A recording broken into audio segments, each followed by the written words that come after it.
চায়ের দোকানটা বেশি পরিমাণে রয়েছে, আর সেখানেই হয় প্রতিনিয়ত আড্ডাখানা। রাজনীতি তাদের জীবন, এদেরকে তো সুযোগ দেওয়া হয়নি।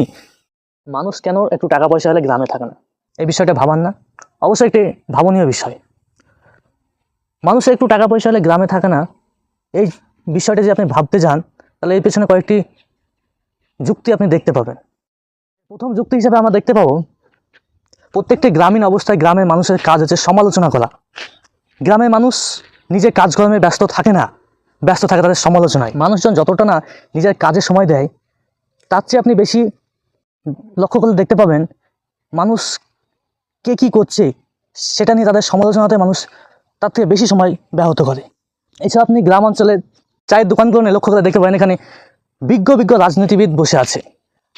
তারা রাজনীতির হয়তো অতটা কিছু জানে না, কিন্তু তাদের বক্তব্য, তাদের ভাষা, তাদের বলা, তাদের চলাফেরা দেখে মনে হবে যে রাজনীতি তাদের জীবন এবং সে রাজনীতি তাদেরকে জীবিকা নির্বাহ করে, অথচ তারা রাজনীতি থেকে কিছুই পায় না।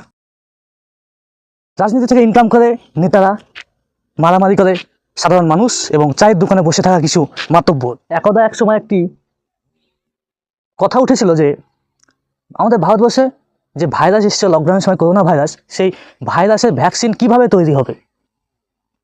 আসল বিজ্ঞানী তো গ্রামের চায়ের দোকানে বসে আছে, এরা তো চায়ের দোকানে বসে বসে তো ভ্যাকসিন তৈরি করতে পারে না, এদেরকে তো সুযোগ দেওয়া হয়নি, তাই এরা চায়ের দোকানে বসে বসে তারা ভ্যাকসিন আবিষ্কার করেছে। আপনারা যে একটু লক্ষ্য করেন তা দেখতে পাবেন গ্রাম অঞ্চলে কিন্তু অন্য দোকানের থেকে চায়ের দোকানটা বেশি পরিমাণে রয়েছে, আর সেখানেই হয় প্রতিনিয়ত আড্ডাখানা।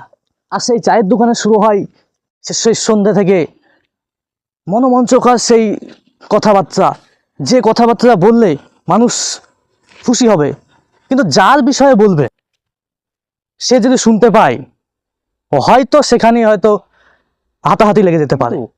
আপনি আজ যার কথা শুনে হাসিতে লুটে পড়ছেন, তার অনুপস্থিতিতে কিন্তু আপনি একটু খোঁজ নিয়ে দেখবেন, আপনি যেদিন সেখানে থাকবেন না সেদিন কিন্তু সেই ব্যক্তি আপনাকে নিয়ে হাসি ঠাট্টায় মেতে উঠবে। তাই খুব সাবধান। এই জন্যই একটা কথা প্রচলিত আছে যে মানুষ টাকা পয়সা হলে গ্রামে থাকে না। থাকবে কেন? শহর এলাকার মানুষের কাজ হচ্ছে নিজের কাজে ব্যস্ত থাকা, নিজের কর্মে 100% দেওয়া, কিন্তু গ্রামের মানুষ তার কাজ হচ্ছে, ছেলে বলেন, মেয়ে বলেন, মহিলা পুরুষ, এদের কাজ হচ্ছে, ছেলেদের পুরুষদের কাজ হচ্ছে চায়ের দোকান, এবং মহিলাদের কাজ হচ্ছে কোনো এক গাছতলায় কারো বাড়িতে আড্ডাখানায়। এরা যদি সেখানে না যায়, মনে হয় যে তাদের খাবারগুলো হজম হয় না। একটা কথা মাথায় রাখবেন, আপনি যেমন কারো বিনা উপস্থিতিতে তার দুর্বল জিনিসগুলো আলোচনা করে মজা নিচ্ছেন, আপনার দুর্বল পয়েন্টগুলো যদি, তারা ভুল ত্রুটিগুলো যদি কোনো এক মানুষ মজা নেয় আপনার খারাপ দিকগুলো ধরে, আর সেটা যে আপনি শুনে নেন, তখন আপনার কেমন লাগবে? আপনার ঠিক যেমন লাগবে যার বিনা উপস্থিতিতে আপনি এই কাজগুলো করছেন, তারও ঠিক অতটাই ভালো লাগে যদি আপনি সহ্য করতে পারেন নিজের ভুল ত্রুটিগুলো নিজের সামনে বলা, শুনতে, তাহলে আপনি অন্য সমালোচনা করবেন।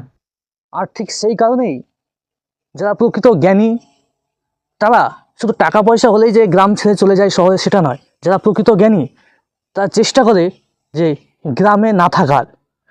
তার কারণ গ্রামের মানুষের কাজ তো আমি বিস্তারিত আলোচনা করলাম, সেটা শোনা একজন প্রকৃত জ্ঞানী মানুষের পক্ষে সম্ভব না, এবং আপনি যেটা বলছেন আপনার সঙ্গে সে প্রকৃত যে জ্ঞানী, সে আপনার সঙ্গে ঝামেলা করতে গিয়ে ফালতু সে নিজে দোষ নিবে না, আর আপনার সঙ্গে সে দোষারোপে পারবেও না।